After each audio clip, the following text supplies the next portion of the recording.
우리나라 보이스피싱 피해액이 5조 원이 넘는다고 합니다. 보이스피싱 당하신 분 계시나요? 아직은 없으시죠? 최근에 보이스피싱 방지에 대한 광고 문구를 보면요, 뭐라고 이야기하냐면 속지 않은 것이 아니라 아직 내 차례가 오지 않은 것입니다. 그렇게 광고 문구를 합니다. 그러면서 누구든지 당할 수 있다. 그래서 항상 특별히 각별하고 조심해야 된다는 것을 이야기합니다. 남녀노소, 직업과 귀천을 제하고요, 모든 다방면에 많은 사람들이 그렇게 피해를 당했다라는 거죠. 그래서 그 피해에 대해서 특별히 주의할 것을 이야기하고 있습니다. 이 보이스피싱에 있어서요, 단순히 사기를 쳐서 돈을 입금하는 것뿐만 아니라 그들이 제공한 사이트, 링크라든지 아니면 그들이 깔라는 앱을 깔게 되면은 그 핸드폰이 더 이상 내 것이 아닌 그 보이스피싱범의 것이 된다고 합니다. 나의 통제를 벗어나서 그 피싱범의 통제에 들어가게 된다는 거죠. 그러니까 마치 그 자신의 것처럼 그 보이스피싱범은 마음대로 사진을 보고 정보를 공유하고 그 다음에 내가 원하는 사진을 편집하고 심지어 나에게 걸려오는 전화를 대신 받아서 그래서 피해를 주기도 한다고 합니다. 그러니까 이것이 얼마나 심각한 일인지 우리는 알 수 있습니다. 근데 이 나의 주도권을 빼앗긴다라는 것, 이것을요, 우리의 신앙생활에 한번 적용을 해본다면요, 우리는 내 뜻대로, 내 마음대로 나의 주권을 가지고 그렇게 살다가 죽을 수밖에 없었던 그런 사람들 아닙니까? 그런데 예수 그리스도를 믿는 믿음으로 우리는 이제 하나님에게 속한 자가 된 거죠. 나의 인생을 사는 게 아니라 우리는 하나님에게 속한 자로서 하나님을 나의 주인으로, 나의 주님으로 인정하는 겁니다. 그러니까 우리의 삶은요, 이미 죽었고 예수 그리스도로 말미암아 다시 산 생명이거든요. 근데 그 생명의 주권이 누구에게 있냐? 나에게 있는 게 아니라 하나님께 있다라는 거죠. 모든 게 다 아버지로부터 온 것이고 하나님이 나에게 잠시 맡긴 것에 불과합니다. 근데 문제는 무엇입니까? 마치 나에게 주신 모든 것이 내 것인 것처럼 우리가 그렇게 하나님의 주권을 침범하고 하나님께 피해를 준다는 거죠.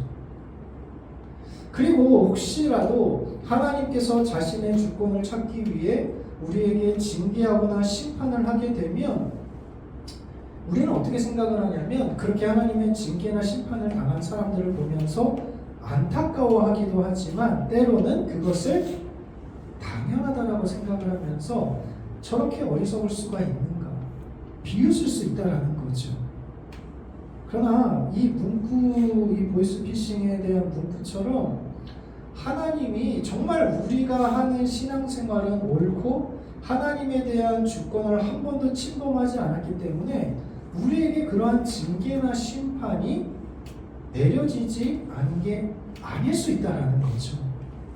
하나님이 오래 참으시고 아직 나에게 그 하나님의 징계와 심판의 차례가 오지 않았기 때문에, 좀 더 쉽게 말하면 회개의 기회가 기간이 남아 있었기 때문에 오늘 우리가 그렇게 옳은 것처럼 착각할 수 있다라는 겁니다.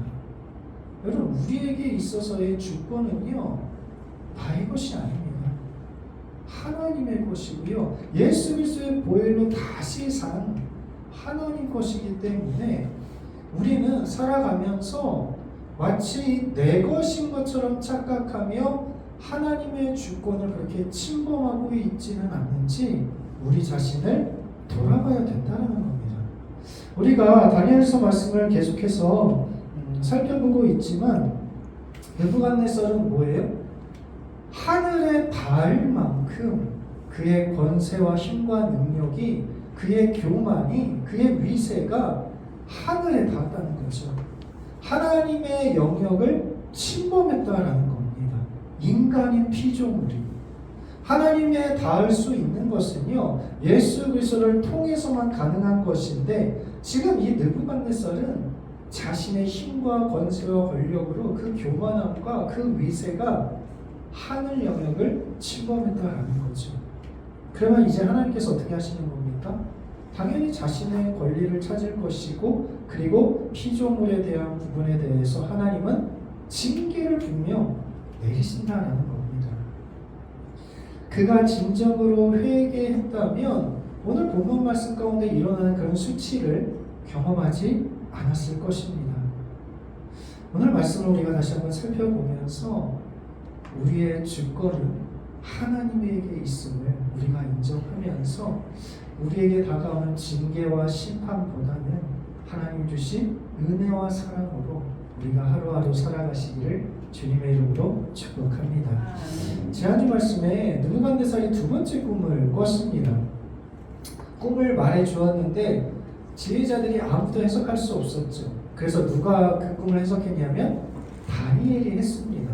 그런데 다니엘이요, 굉장히 번민하고 고민하고 말하는 것을 주저했다라는 거죠. 왜요? 하나님께서 말씀하셨기 때문에 그 일은 반드시 이루어질 것인데 자신이 할 수 있는 일은 하나도 없다라는 거죠. 왕을 위해서. 그런데 그 느부갓네살에게 이 다니엘이 진심으로 진심 어린 충고까지 해준다라는 거죠. 느부갓네살이 누굽니까? 자신의 민족 이스라엘을 멸망시킨 그러한 나라 아닙니까? 자신의 동족, 자신의 가족, 친척들, 심지어 자라나는 우리의 자녀들이 꿈을 꿀 수 없게 만든 사람이 바벨론이죠. 그리고 자신이 지금 할 수 있는 일도 아무것도 없습니다. 그렇다면 그냥 하나님이 내리는 심판에 대해서 기뻐하고 즐거워하고 하나님이 드디어 우리의 억울함을 풀어주시는구나, 그렇게 생각할 수 있지 않을까요? 그런데 다니엘은 하나님을 경외함으로 이 느부갓네살도 자신에게 주신 왕이라고 생각을 한 거죠. 그래서 그가 믿지 않는 자이고 자신의 동족을 멸망시킨 사람이라 하더라도 그를 위해 진심으로 충고하고 안타까워하면서 그에게 길을 열어주고 있다는 겁니다. 그러나 진정한 하나님의 은혜를 보십시오. 하나님은요, 얼마든지 굳이 두 번째 꿈을 꾸게 하지 않으셔도 되는 분 아닙니까? 회개하고 다시 복직시켜주지 않으셔도 되는 분이라는 거죠. 품을 불러 태워버리고요, 하나님의 말씀에 잘 순종할 수 있는 그런 사람을 얼마든지 왕으로 세우실 수 있는 분이십니다. 그런데 하나님 그렇게 하지 않으셨다는 거예요. 그가 수치와 모욕을 당한 이후에 다시 왕으로 복귀할 수 있도록 인도하시는 분이 하나님이시라는 거죠. 왜요? 그렇게 함으로 하나님께서 받으실 영광이 더 크기 때문입니다. 그러므로 하나님의 사랑과 용서가 우리가 원수에게 갚고 대적을 물리치는 것보다 더 큰 하나님의 영광을 드러낼 수 있음을 기억하시기를 소망합니다.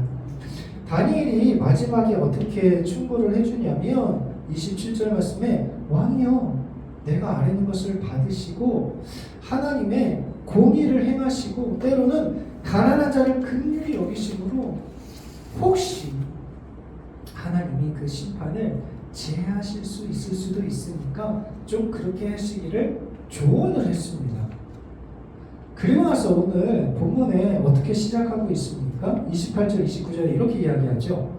이 모든 일이 다 나 느부갓네살 왕에게 임하였니라. 12달이 지난 후에 이 모든 일이요 느부갓네살 왕에게 임했다라는 거예요. 그러면 여기까지만 본다면 그러면 다니엘의 조언을 들어서 그가 재앙을 안 받았다는 건가? 아니면 여전히 그가 회개하지 않아서 하나님이 말씀하신 꿈대로 그가 당했다는 얘기인가? 알 수 없는 거죠. 여기까지는. 그러니까 이 모습만 보더라도 그 다음에 그래서 어떻게 됐다라는 거야. 이런 많은 궁금증을 유발시킨다는 거죠. 그 다음에 어떤 일이 일어납니까? 30절 말씀 보시면 결국 느부갓네살이 선택한 것은 뭐예요? 이 큰 바벨론은 내가 능력과 권세로 건설하여 나의 도성으로 삼고 이것으로 내 위엄의 영광을 나타낸 것이 아니냐. 결국 느부갓네살이 선택한 건 뭐냐면 다니엘의 충고가 아닌 여전히 자신의 권세와 영광을 드러냈다라는 겁니다.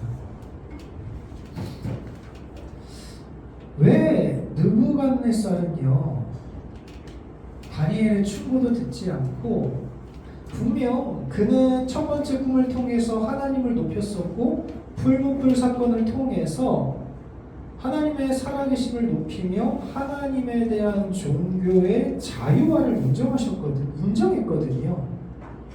그런데 그럼에도 불구하고 느부갓네살은 여전히 변하지 않고 있습니다. 왜 그럴까요?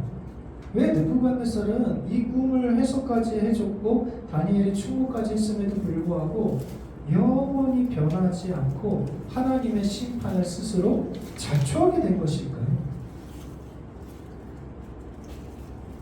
쉽게 말하면 지금 느부갓네살 자신에게 직접적으로 다가오는 피해가 하나도 없었다는 거죠. 나라가 침공을 당하거나 내외적인 쿠데타가 일어나거나 자신의 건강을 해치거나 그런 일이 하나도 일어나지 않았다는 겁니다. 다니엘이 꿈을 꿨어요. 꿈을 해석해 줬어요. 하루 이틀이 지나면 뭔가 어떤 일이 일어나면 이게 혹시 다니엘이 말한 그 꿈대로 되는 거 아니야? 되게 조바심을 느끼지 않을까요? 3일이 지나도 한 달이 지나고 2달이 지나면서 점점 무뎌지는 거죠. 다니엘의 해석이 틀린 거 아니에요? 근데 그렇게 시간이 3개월, 6개월, 무려 1년이 지났습니다. 여러분 1년이 지났으면 이 왕이 현재 평안함과 행복 가운데 왕궁을 거닐고 있거든요. 과연 그 꾸었던 꿈을 기억할까요? 다니엘의 조언을 그가 들을 어떠한 그런 간절함이 있었을까요? 아니라는 거죠. 지금 느부갓네살이 지금까지 하나님의 경고, 조언, 하나님의 살아계심은 들었지만 자신에게 내리는 직접적인 피해는 하나도 없었다는 거예요. 내가 이룬 이 권세와 영광을 하나님이 어떻게 해요? 침범하지 못한다는 거죠. 신이긴 하지만 큰 능력이 있는 신이긴 하지만 그러나 나보다는 부족한, 못한 내가 세운 이 나라는 위협할 수 없는 그런 신으로 지금 생각하고 있다라는 겁니다. 오늘 우리들도 마찬가지죠. 우리는요 하나님의 말씀대로 온전히 살아야 되지만 우리는 연약하기 때문에 죄를 짓습니다. 내가 원치 않든 원하지 않든 참 우리의 부족함 때문에 많은 죄를 짓거든요. 그러면 하나님께서 그것을 보시고 우리에게 징계와 심판을 내리시려고 하죠. 근데 그 징계와 심판을 바로 내리시지는 않죠. 하나님이 회개의 기회를 주시거든요. 기간을 주신다는 거죠. 왜요? 사실은 하나님께서 우리에게 주시는 징계와 심판이 목적이 아닌 거죠. 하나님께서 우리에게 징계를 주시는 이유는 그가 스스로 깨닫고 하나님을 잘 믿고 주의 영광을 위해 살아가기를 원하신다는 겁니다. 근데 우리는 착각하는 거죠. 괜찮네. 이렇게 살아도. 또 한 가지, 우리가 왜 하나님의 징계와 심판이 임할 것을 알면서도 우리가 그것을 그렇게 간과하는 이유는 내가 다른 부분에 있어서 하나님을 위해 많이 헌신하고 충성하고 있기 때문에 그게 상쇄될 수 있다라고 착각을 하는 거죠. 우리는 기도해야 된다는 걸 너무나 잘 알고 있어요. 기도를 쉬는 죄를 범하지 않아야 된다. 기도 열심히 해야지. 하나님 의지해야지. 우리 너무나 잘 알고 있어요. 그런데 우리가 그것을 잘 하지 않고 나의 생각과 나의 방법을 의지해서 우리가 살아갈 때에 하나님이 그것에 대해 우리가 징계하고 심판하려고 하시는데 우리는 어떻게 생각하냐면 하나님께 잘못했다라고 말하기보다 내가 기도를 덜하지만 주를 위해 헌신을 하잖아. 내가 봉사도 하고 평일에 내가 얼마나 많은 사람들을 돕고 내가 주의 사랑을 실천하는데 내가 하나님을 위해서 얼마나 말씀을 열심히 묵상하고 성경 공부 열심히 배우고 다른 내가 할 수 있는 그 부분이 있었기 때문에 괜찮다 말하는 거예요. 스스로 위안을 받는 거죠. 이 정도면 괜찮은 거 아니에요? 다른 사람은 2가지, 3가지, 4가지 다 못하지만 나는 딱 하나 이거 하나만 못하잖아. 그러니까 요 정도만 하나님 내가 이렇게 많은 일을 대신 하니까 그거는 죄로 보이지 않는 거죠. 그 죄로 심판하더라도 하나님 내가 대신 이렇게 많은 일을 하지 않습니까? 그것을 나의 공로를 드러낼 수 있다는 겁니다. 결국 그로 말미암아 하나님의 징계와 심판이 우리에게 임할 수 있다는 겁니다. 여러분, 죄는요, 죄예요, 그냥. 너무나 사소하고 작은 죄를 우리가 지었다 하더라도요, 그 아주 사소하고 작은 죄는 하나님에게 있어서는 하나님께 함부로 할 수 없고 그 작은 죄로 말미암아 우리는 결국 심판받아 죽어야 한다는 거죠. 왜요? 하나님의 영광과 위엄이 너무나 크시기 때문에. 진시황 때 진시황의 그 수많은 하인들이 왕의 보좌의 의자를 열심히 닦다가 너무나 셈이 나서 한 번 앉아봤습니다. 그런데 그 왕의 보좌에 한 번 앉았다가 그게 발각이 된 거죠. 그 사람은 어떻게 돼요? 사형입니다. 사형. 왜요? 진시황의 권세와 위엄이 너무나 높기 때문에. 작은 것도 사형에 해당하는 큰 죄라는 거죠. 그러면 온 세상을 창조하시고 주관하시고 다스리시는 하나님에게 있어서 우리에게 정말 극히 작다라고 생각되는 그 죄 하나만으로도 우리는 어떻게 해요? 심판받아서 지옥에 가야 된다는 겁니다. 하나님의 위엄이 너무나 크시기 때문에. 그러므로 사랑하는 성도 여러분, 우리는요, 죄에 대한 부분, 때로는 악에 대한 부분에 대해서는 정말 민감하게 반응해야 됩니다. 데살로니가전서 5장 22절에 이렇게 이야기하죠. 뭐라고 이야기합니까? 악은 어떤 모양이라도 버려라. 그렇게 이야기하죠. 결국 느부갓네살은요, 하나님의 뜻대로 이루어지는 것을 볼 수 있습니다. 31절에 33절 말씀 보시면 이렇게 이야기하죠. 31절에 이 말이 아직도 나 왕의 입에 있을 때 하늘에서 소리가 내려 이르되 느부갓네살 왕아, 내게 말하노니 나라의 왕위가 내게서 떠났느니라. 내가 사람에게서 쫓겨나서 들짐승과 함께 살면서 소처럼 풀을 먹을 것이요 7대를 지내서 지극히 높으시니까 사람의 나라를 다스리시며 자기의 뜻대로 그것을 누구에게든지 주시는 줄을 알기까지 이르리라 하더라. 33절에 그때에 이 일이 일어나 느부갓네살에게 응함으로 사람에게 쫓겨나서 소처럼 풀을 먹으며 몸이 하늘 이슬에 젖고 머리털이 독수리털과 같이 자랐고 손톱은 새 발톱과 같이 되었더라. 그림 한번 보시면 좀 이런 모습인 거죠. 세상 밖으로 쫓겨나서 소처럼 뿔을 뜯어 먹으면서 머리털이 독수리털처럼 막 자라고, 그 다음에 손발톱은 새 손톱처럼 그렇게 길게 자라나는 모습. 그가 만약에 하나님의 수많은 경고 가운데서 단 한 번만 그가 받아들였다면 느부갓네살에게 저러한 일이 일어났을까요? 아니라는 거죠.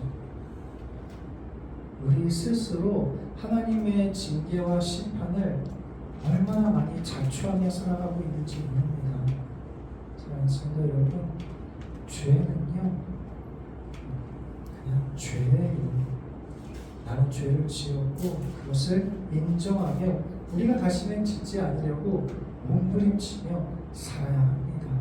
그것을 통해서 하나님께서 우리에게 내리실 심판보다는 은혜를 주시고 긍휼하심을 주시고 그것을 통해서 다시 한번 주의 나라를 위해 귀하게 사용하실 줄 믿습니다.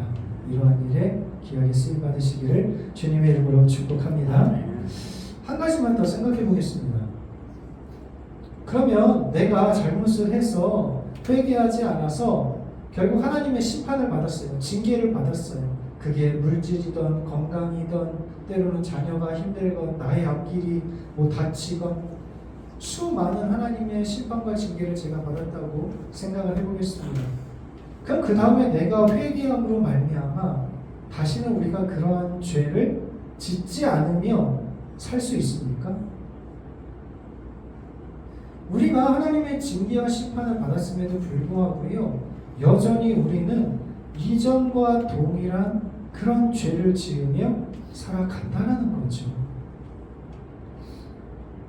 그래서 그 징계와 심판으로 인해서 우리가 스스로 자초했다가 하나님의 경고를 듣는 거죠. 말씀을 통해서 기도하고 찬양하며 주위에 있는 사람들을 통해서 하나님이 다시 한번 또 우리에게 그러한 사인을 주는 거죠. 너 그렇게 살면 안 돼. 회개해야 돼. 하나님만 잘 믿어야 돼. 하나님의 주권을 인정해야 돼. 그런데 제가 또 그 하나님이 주시는 말씀과 기도와 그 사람들의 말을 무시하는 거죠. 왜 그럴까요? 우리는 지금까지 살아오면서 딱 한 번 죄를 졌습니까? 하나님의 심판과 같은 징계와 같은 일이 우리에게 딱 한 번만 일어났었나요? 그 이후에 우리는 정말 온전히 하나님만 잘 믿고 살아가고 있습니까? 아니라는 거죠. 우리에게 어떤 마음이 있냐면요, 내가 죄를 지어서 하나님의 징계를 받았습니다. 예를 들어서 하나님이 나의 교만함을 꺾으시기 위해서 건강을 해치신 거죠. 그러면 제가 시름시름 알면서 다시는 주를 위해 살겠습니다. 나의 죄를 용서해 주십시오. 그래서 제가 회복을 했어요. 그러면 회복한 다음에 우리는 어떻게 해요? 하나님을 위해 열심히 살기도 하고 때로는 나의 건강을 위해서도 열심으로 살겠죠. 내가 나에게 다시 회복시켜 주신 건강이니까. 그러면 나는 이전보다 신앙이 더 성숙한 것처럼 보이고 건강도 더 좋아진 거죠. 내가 좋아하던 인스턴트도 다 끊어버리고 내가 건강 운동도 열심히 하고 약했던 부분에 대해서 내가 열심히 치료도 받고 이전보다 더 건강해지고 좋아졌어요. 환경이 나아졌어요. 하나님께서 축복해 주셔서. 그러면 우리가 이전과 동일한 죄를 막 그렇게 짓고 있으면 하나님의 징계와 심판이 나에게 이뤄질 것이라는 것이 나에게 직감이 될 때 우리는 어떻게 하냐면 주님 잘못했습니다. 즉각적으로 회개하고 주님 앞에 용서하는 게 아니라 내 머리로 굴리는 거예요. 잣대를 세워서 만약 하나님이 또다시 나의 건강을 해치면 어떡하지? 근데 현재 나의 삶을, 나의 건강의 모습을 봤을 때 나는 이전보다 더 건강하고 나쁜 음식도 끊고 괜찮거든요. 물질의 축복도 있어서 내가 이렇게 건강을 다치면 어떻게 손을 써야 되는지도 알고 있어요. 그러니까 이전과 동일한 내가 죄를 지어도 하나님이 나에게 건강을 해친다고 생각을 했을 때 내가 과거보다 지금 더 건강하고 건강을 해쳤을 때 내가 그것을 대비할 수 있는 많은 것들이 준비되어 있다는 거죠. 그러니까 결론은 뭐예요? 여전히 회개할 수 없다는 겁니다. 하나님이 건강을 날 치시면 내가 또 이렇게 처방을 받고 이렇게 운동을 하고 이렇게 치유하면 되지 라고 생각을 한다는 거예요. 내가 물질을 손해를 보고 아픔을 당해가지고 다시는 이것에 대해서 내가 하나님 잘못했습니다 이렇게 하지 않겠습니다 라고 이야기했는데 그로 인해 내가 그 이후에 하나님의 축복을 받았어요. 물질의 축복을 받았어요. 그러면 우리가 이렇게 살면 너 하나님한테 혼날 수 있어. 하나님의 사인과 심판의 그런 메시지가 우리에게 전달되면 우리는 무엇을 생각하냐면 하나님 잘못했습니다가 아니라 현재 나의 삶을 보는 거죠. 만약 하나님이 나에게 다시 한번 이 물질의 어려움을 가져가시면 난 어떻게 살 수 있지? 아직 내가 저축해놓은 저금이 이만큼 있고 그래도 우리 자녀들이 쑥쑥 커가지고 자기의 앞길을 갈 수 있으니까 예전처럼 나에게 어려움이 오면 그래도 나는 살 수 있어. 이게 우리의 모습이다라는 거예요. 그러면 하나님께서 어떻게 하셔야 되는 거예요? 결국 이전보다 더 큰 징계와 심판을 내릴 수밖에 없는 거죠.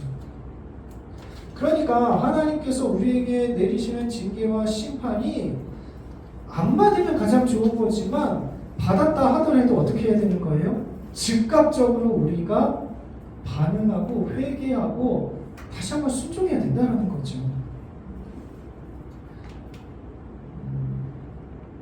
이스라엘 백성이 출애굽하는 것을 한번 보세요. 10가지 재앙을 통해서 비로소 바로는 이스라엘 백성들을 놓아줍니다. 재앙은요 갈수록 심해져요. 그리고 이제 4번째 재앙부터 아예 이스라엘 백성들이 사는 땅과 구별을 하시죠. 하나님이 믿는 백성들에게는 내리지 않아요. 재앙이 오직 애굽에 있는 사람들에게만 내립니다. 근데 바로는 10번째 재앙이 내려지기까지 결코 회개하지 않아요. 왜 그렇습니까? 9번째 재앙까지 내렸을 때 자기에게 약간의 불편함과 어려움이 있지만 그러나 내 백성들, 나의 신하들이 다치는 게 지금 이 수많은 이스라엘 민족을 보내는 것보다 덜하다는 거죠. 잣대로 서로 세워보는 거예요. 이스라엘 백성들을 보내면 이 허드렛 일과 수많은 일들을 통해서 나에게 줄 피해과 지금 잠시 고통을 받고 있는 이들이 받을 피해를 서로 기준을 해서 판단했을 때 그냥 좀 이들이 당하는 고통이 더 낫다라는 거죠. 그런데 결국 10번째 재앙이 내려져서 사랑하는 자신의 아들까지도 잃으니까 그제서야 비로소 내려주지 않습니까? 이게 우리 인간의 모습이다라는 거죠. 한 가지만 더 말씀드려볼까요? 하나님이 내가 예전에 잘못해가지고 나에게 건강을 그렇게 가져가셨었어요. 근데 내가 이제는 건강도 회복되고 하나님을 위해 살지만 또 내가 이전에 동일한 비슷한 죄를 막 짓고 있습니다. 그럼 하나님은 이전보다 더 크게 하나님이 강하게 심판을 허락하신다고 말씀을 드렸습니다. 중요한 건 뭐예요? 반드시 하나님이 동일한 것으로 나에게 심판을 하리라는 보장이 없는 거죠. 내가 아무리 준비를 해도요, 내가 아무리 건강을 그렇게 내가 생각하고 준비를 한다 해도요, 하나님이 다른 부분도 나를 치시면 그래서 내가 준비하고 열심으로 이루어왔던 이 모든 것을 아무 도움도 되지 않게 헛된 것으로 만들어버릴 수 있다는 거죠. 이제는 내가 건강해 하나님이 치셔도 그래도 살만해. 그러나 하나님이 만약에 나의 앞길을 막아버리시고 나에게 물질을 빼앗아 가시고 나는 물질이 괜찮아 이만큼 있어. 그런데 하나님이 나에게 건강을 주셔서 그 모든 물질을 다 쏟아부어도 나을 수 없을 만한 그런 아픔을 주시면 우리는 그것까지 생각을 하지 못한다는 거죠. 가장 좋은 방법은 뭡니까? 여러분 내가 죄가 깨달아지면요, 여러분 그 작은 죄에 대해서 내가 회개하고 그래 내가 정말 잘못했구나 하나님 앞에 긍휼을 구하며 엎드리는 거, 여러분 그게 최선인 겁니다. 내가 머리를 굴려서 이 정도 하나님 나의 치시고 나에게 어려움이 막히고 해도 나는 그래도 살 수 있고 버틸 수 있어. 하나님은요 나에게 생각지도 않았던 내가 가진 모든 것으로도 해결할 수 없는 그 무엇으로도 우리에게 징계하실 수 있는 분입니다. 사랑하는 성도 여러분, 우리에게 있어서 죄는요 점점점 우리를 자극시키고 크게 만들어요. 우리는 그 죄가 있으면 그 죄로 인해 하나님의 징계와 심판을 받을 때 이 바로가 생각하는 것처럼 첫 번째, 두 번째 재앙 이 정도는 내가 견딜 수 있어. 마실 물이 없으면 다른 데 원정을 통해서 내가 받으면 돼.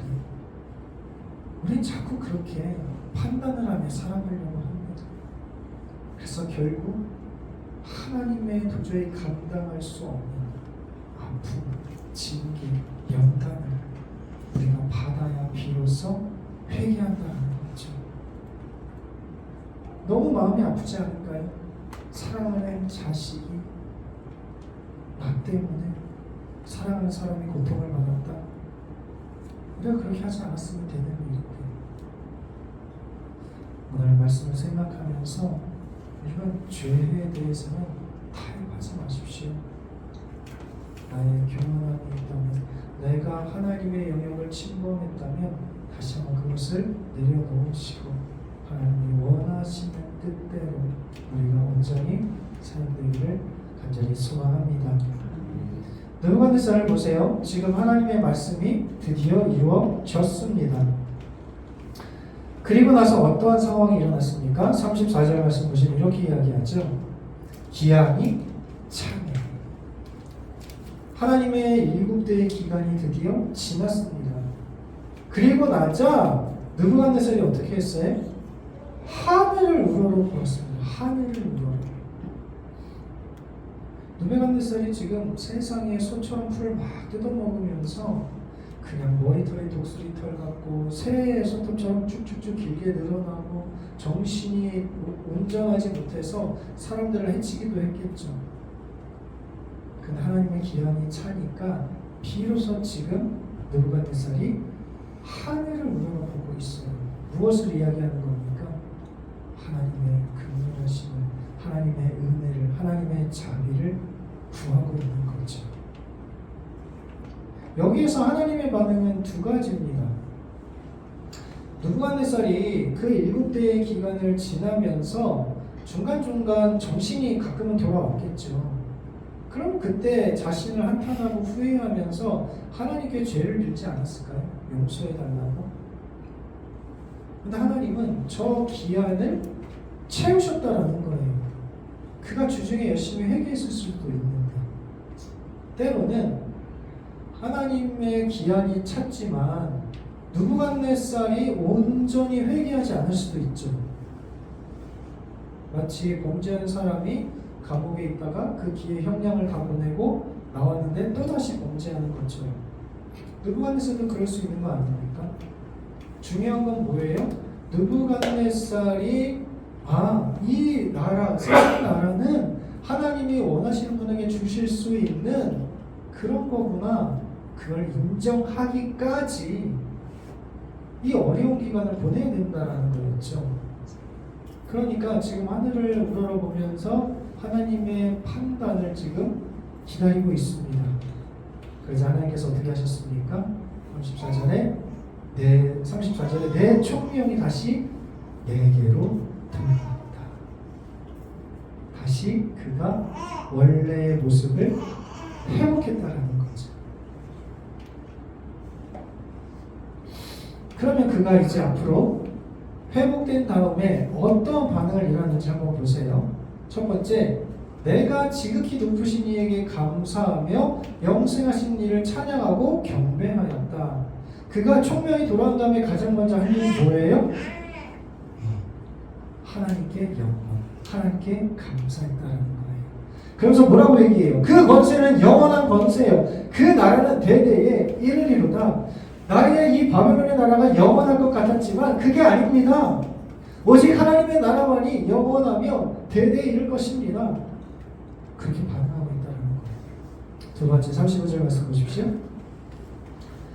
땅의 모든 사람들을 없는 것 같이 여기시며 하늘의 군대에게든지 땅의 사람에게든지 자기 뜻대로 행하시나니 그의 손을 금하든지 내가 무엇을 하느냐고 할 자가 아무도 없도다. 하나님이 원하시는 뜻대로 하늘에든지 땅에 있는 사람이든지 행하시면서 다른 사람들이 왜 그렇게 하십니까? 라고 금할 수 없다는 거예요. 왜 그런 일을 하시냐고 조언할 수 없다는 겁니다. 그러니까 하나님이 행하시는 일에 대해서 우리는 어떻게 해야 된다는 거예요? 인정하고 순종할 수밖에 없다는 것을 지금 말씀하고 있습니다. 세 번째 36절 말씀 보세요. 내 총명이 내게로 돌아왔고 내 나라의 영광, 위엄 광명이 다시 돌아오게 되었고 모사들, 관원들까지 찾아왔습니다. 그래서 다시 왕으로 세움을 받고 뿐만 아니라 지극한 위세가 더해졌다. 위엄과 권세가 이전보다 더해졌다는 거예요.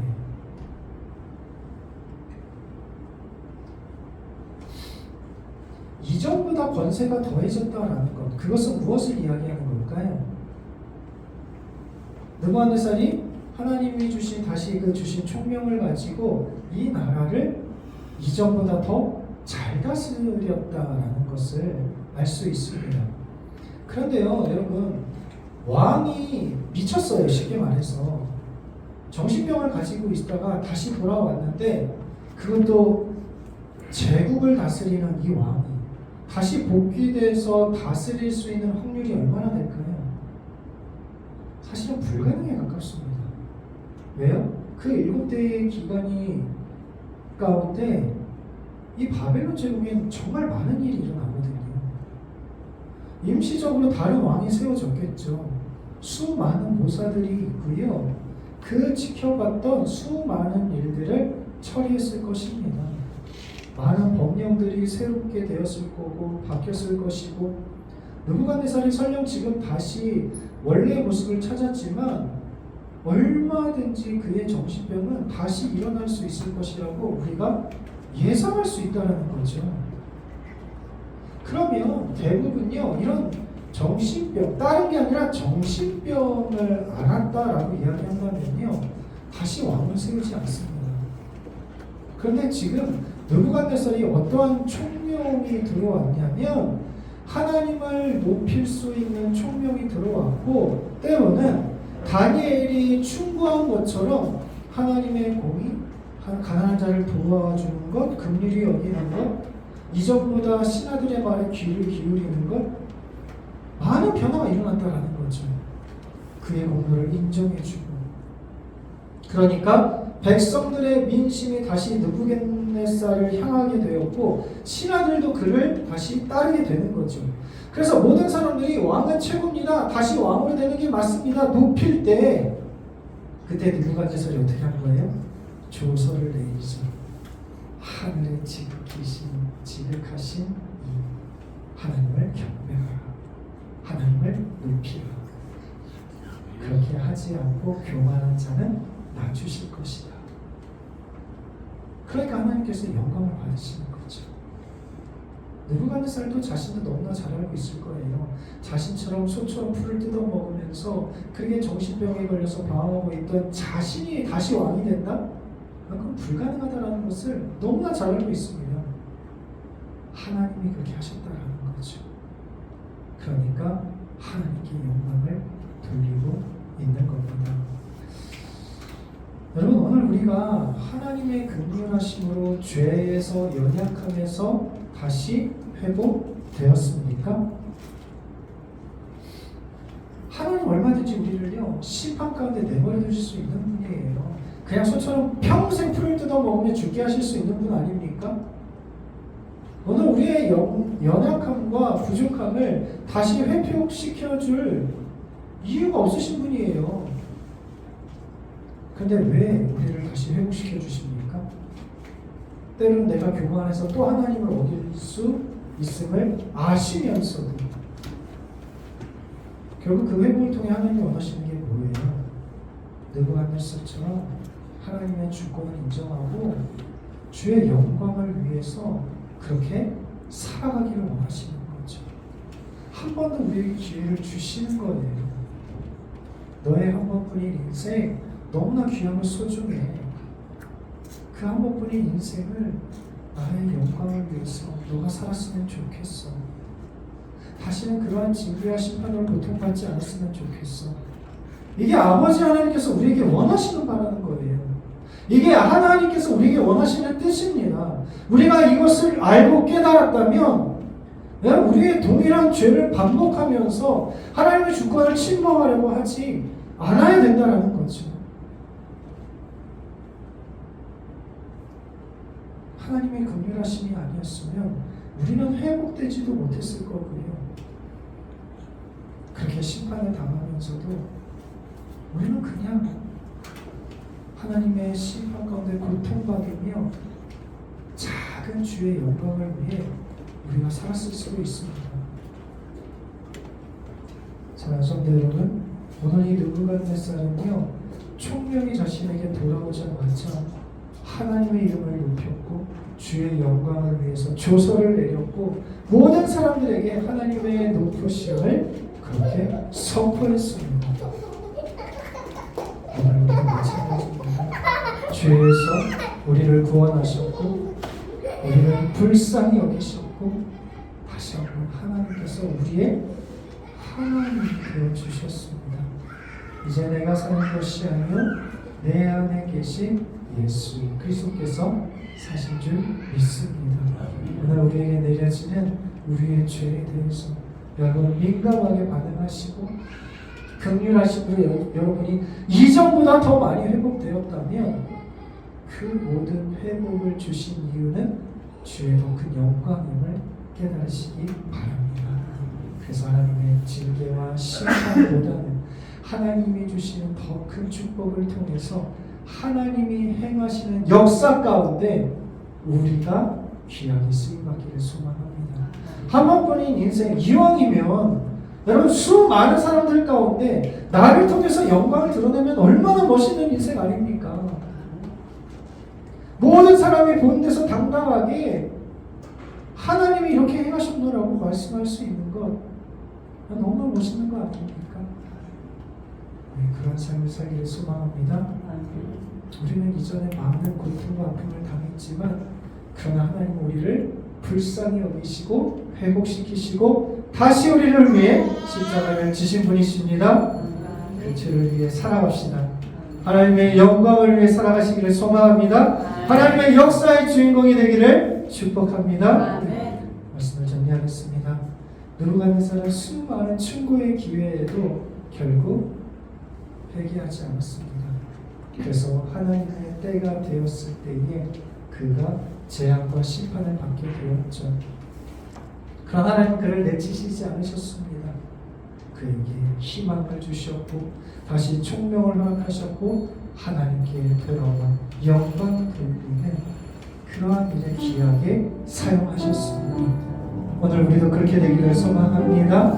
오직 주께만 영광 돌리며 우리의 죄를 자복하고 다시 한번 하나님의 역사 가운데 우리가 귀하게 쓰임받기를 소망합니다. 이번 한 주도 모든 존귀와 영광과 능력과 감사를 하나님께 돌리고 우리가 알게 모르게 하나님의 영역에 침범했던 나의 죄를 회개하고 주의 말씀에 순종함으로 주의 역사를 이루시는데 귀하게 쓰임받으실 수 있는 저와 우리 모두 되게 주의 이름으로 축복합니다.